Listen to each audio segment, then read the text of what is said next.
Japan at Canada naghahanap ng mga Pinoy skilled workers. Naritong news scoop ni Laika Cuevas.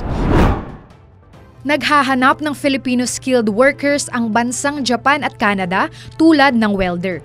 Dahil dito, ayon sa Department of Migrant Workers, umaasa ang pamahalaan ng Saskatchewan, Canada na pipirmahan ng bansa sa susunod na taon ang kasunduan para sa recruitment ng Filipino workers. Habang kailangan din ng Nova Scotia, Canada ang 300 nurse kada taon. Kaya naman, plano ng DMW na maging numero 1 bansa ang Pilipinas sa pagpapadala ng manggagawa sa Japan. Dahil dito, inilunsad nila ang Japan Desk upang tumutok sa pagkuha ng mga Filipino worker na magtatrabaho roon.